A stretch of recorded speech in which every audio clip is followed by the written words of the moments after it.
Bismillahirrahmanirrahim. Assalamualaikum warahmatullahi wabarakatuh. Alhamdulillahi wa syukrillah, salatu wassalamu ala rasulillah. Subhana wa asbahal mulku lillahi walhamdulillah. La syarika lah, la ilaha illa huwa wa ilaihi nusyur.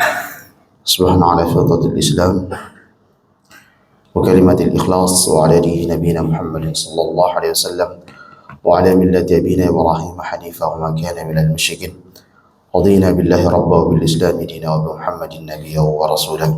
Rabbana syrah lana sudurana wa yassir lana umurana wa hlul 'uqdatam min alsinatina yafqahu qawlana. Allahumma amin amin ya rabbal alamin.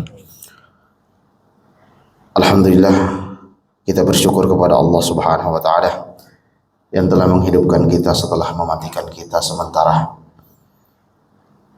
Allahumma taqabbal minna salatana, ya Allah terima semua salat-salat kami, wa siyamana dan semua amal ibadah saum kami, wa qiyamana dan terimalah salat qiyam kami, wa ta'abbudana semua bentuk ibadah kami, wa takhasyu'ana yang membuat kami khusyuk semua terima ya Allah dan berikan pahala ganjaran yang berlipat ganda di sisimu.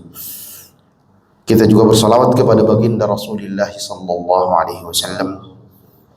Salah satu cara untuk mengingat jasa-jasa beliau adalah dengan menyebut nama beliau.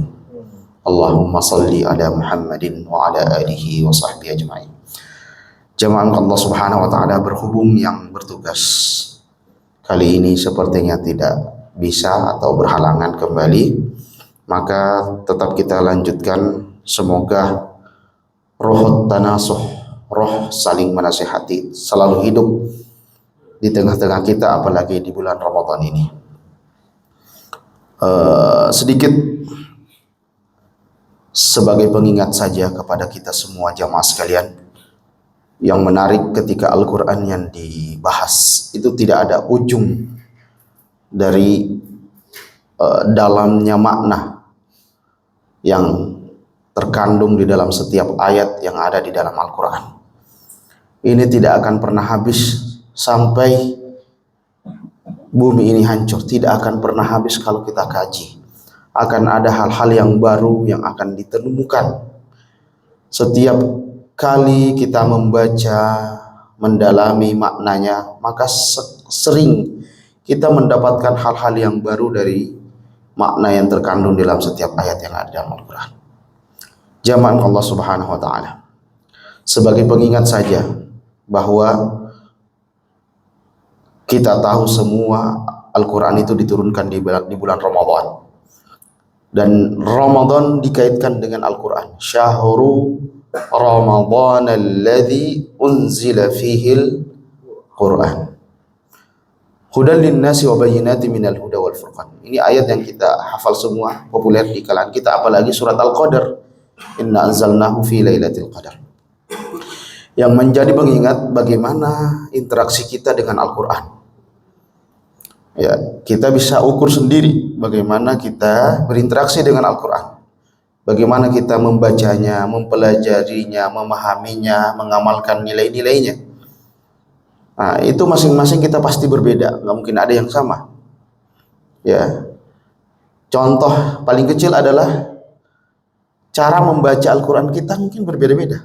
Suara kita berbeda-beda, ya, kelancaran kita berbeda-beda, kefasihan kita berbeda-beda. Belum lagi ke tingkat selanjutnya hafalan kita berbeda-beda, cara memahaminya juga setiap kita pasti tidak sama, atau bahkan sampai mengamalkannya itu beda-beda. Ya. Yang paling penting adalah peringatan dari Allah Subhanahu wa taala dalam Al-Quran itu banyak. Jangan sampai jadikan Al-Quran itu sesuatu yang ditinggalkan. Nabi SAW di dalam Al-Quran diabadikan doanya dalam sebuah ayat. Nabi pernah mengadu kepada Allah Subhanahu wa taala, ya Rabbi inna qaumi ittakhadhu hadzal qur'ana mahjura. Ya Allah, ya Tuhanku, sesungguhnya kaumku menjadikan Al-Quran ini sesuatu yang ditinggalkan. Ini yang mengadu Nabi, ya, Nabi kita, dan diabadikan di dalam Al-Quran. Ya. Ini sudah diadukan sudah 14 abad yang lalu. Ya. Allah sudah Rasulullah sudah mengadu kepada Allah, ya Allah, kaumku ini banyak yang meninggalkan Al-Quran. Ya, beda-beda juga cara meninggalkan Al-Quran. Ada yang membaca tapi tidak menghafalkan, atau ada yang menghafal tidak mengamalkan, dan seterusnya. Beda-beda.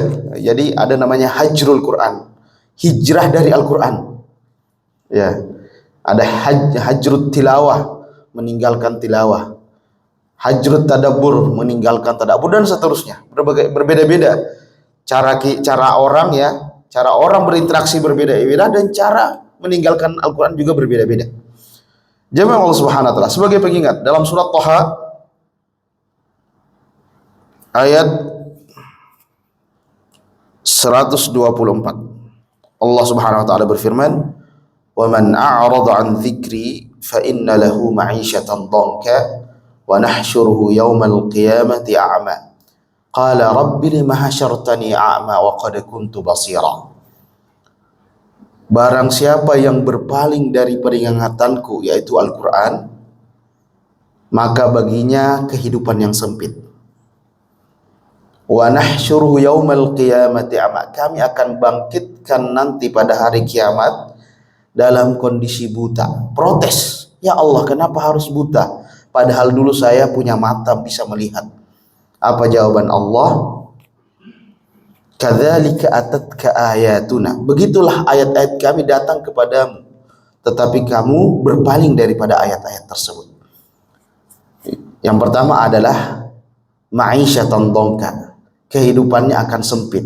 Ini penilaian Allah, bukan penilaian kita. Allah menilai dan Allah yang memberikan itu. Orang yang jauh dari Al-Quran, hidupnya akan sempit. Hidupnya akan sempit. Tidak perlu kita menilai, dia sendirilah yang menilai dirinya. Ya, hidupnya pasti sempit. Banyak masalah. Ya. Dimanapun dia tidak mendapatkan solusi daripada masalahnya, karena jauh daripada petunjuk. Ini kan petunjuk hidup. Ya, petunjuk hidup. Kemudian akibatnya juga atau dampaknya juga nanti di hari kiamat dia akan dalam kondisi buta. Yang ngeri lagi ini di dalam surat yang lain, Masya Allah, ini saya kadang nangis kalau baca ayat ini. Ya, apa kata Allah Subhanahu wa taala? "Wa may ya'shu an dzikrir rahman nuqayyid lahu syaitanan fahuwa lahu qarin." Sering saya sampaikan juga, siapa yang berpaling dari Al-Qur'an, maka kami ikat dia dengan syaitan dan jadikan syaitan itu sebagai qarin. Wa may ya'shu an dzikrir rahmani nuqayyid lahu syaitanan fahuwa lahu qarin. Surat Az-Zukhruf ayat 37. Siapa yang berpaling daripada Al-Qur'an, maka kami akan ikat dia seperti ini, digabungkan antara dia dengan syaitan, diikat. Kemudian nuqayyid lahu syaitanan fahuwa lahu qarin. Jadi qarin. Kita paham semua qarin itu. Qarin itu selalu ada asisten. Selalu bersama dia dimanapun. Ini orang yang berpaling dari Al-Quran. Ngerinya lagi, ya, wa innahum la yasuddunahum anis sabil. Dia tidak pernah kehabisan alasan ketika ditanya kenapa tidak mau baca Quran, kenapa tidak mau belajar Al-Quran. Selalu ada alasan. Ya, kenapa tidak tadabbur, kenapa tidak ikut kajian Quran, kenapa, dan seterusnya. Selalu merasa dirinya dalam kondisi aman saja, karena sudah ada korinnya yang membisikkan, kamu dalam kondisi yang baik kok. Ya, ini, ya, wa innahum la yasuddunahum anis sabil. Dan dia juga menjadi provokator untuk orang lain supaya tidak berinteraksi dengan Al-Quran. Paling ngeri lagi, wa yahsabuna annahum muhtadun. Dia menganggap dirinya dalam kondisi baik saja, menganggap dirinya saya berada di atas petunjuk, kalau terjemahannya gitu ya. Nah, ini bahaya sekali kalau sudah ada setan yang sudah diikat pada diri kita, kemudian menjadi qarin. Segala sesuatu yang seharusnya itu adalah sebuah kesalahan dianggap kebenaran. Ya. Atau dia lalai tapi tidak merasa lalai. biasa saja. Karena sudah menganggap wa yahsabuna annahum muhtadun. Dia sudah menganggap dirinya dalam kondisi baik di atas petunjuk, yang merasa di atas kebaikan. Jemaah Allah Subhanahu wa taala. Ini sekali, ini menjadi tolak ukur bagi kita. Siapa yang tidak mau berinteraksi dengan Al-Qur'an dalam arti meninggalkan Al-Qur'an dalam bentuk apapun itu, ya, tadi kita sebutkan, maka bisa jadi semakin lama setan akan semakin menempel pada dirinya dan setan itu akan menjadi qarinnya. Dan kalau setan sudah menjadi qarin, saya ulang kembali, maka tugas daripada qarin ini membuat semuanya itu terasa baik, ya, pandangannya, pikirannya, perasaannya dalam kondisi baik-baik saja. Yang ngeri lagi kalau dia sudah menjadi provokator dalam hal itu dan tidak merasa bahwa dalam kondisi tidak baik. Itu saja peringatan bagi saya pribadi dan jamaah sekalian. Mumpung Ramadan masih ada, kita perbaiki interaksi kita dengan Al-Quran dan semoga kita termasuk orang-orang yang tidak, ya, diadukan oleh Rasulullah SAW sebagai orang yang menjadikan Al-Quran sesuatu yang ditinggalkan. Amin ya rabbal alamin. Mudah-mudahan bermanfaat. Ada pelajaran kita bisa ambil. Hadanallahu wa iyyakum ajmain. Assalamualaikum warahmatullahi wabarakatuh.